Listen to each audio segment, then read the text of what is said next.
খোকন বলছে চোর,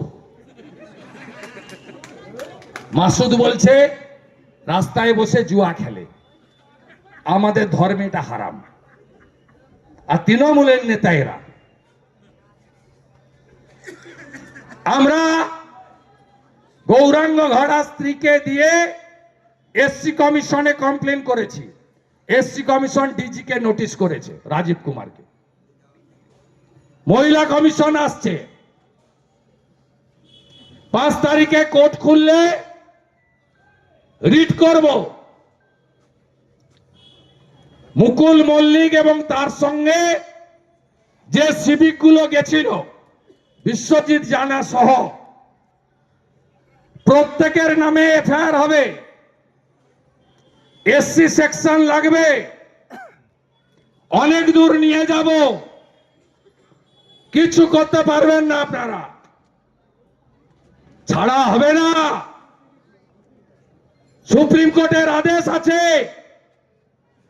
মামলা হলে 35-এ নোটিশ দিতে হবে, হঠাৎ করে গিয়ে অ্যারেস্ট করতে পারবেন না। সম্প্রতি সুপ্রিম কোর্টের নির্দেশ।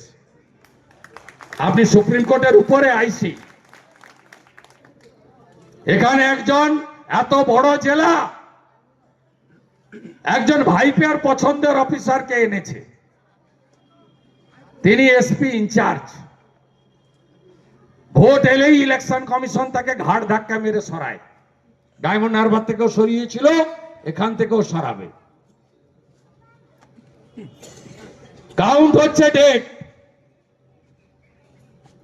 আপনারা আমাকে চেনেন না, আপনাদের মালিক মমতা ব্যানার্জিকে আমি নন্দীগ্রামের জনগণকে নিয়ে হারিয়েছি।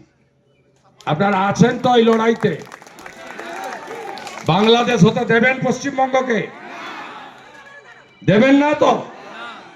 তাহলে বেলা 1টা বাজে, লড়াই হবে, আমরা ছাড়ব না। আপনারা গ্রামে গ্রামে মানুষকে সংগঠিত করুন। এত বড় বড় কথা বলেন, আমি প্রত্যেকদিন সেবা দিই। ভাইপো বলছে নন্দীগ্রাম থেকে অনেক অনুরোধ গেছিল,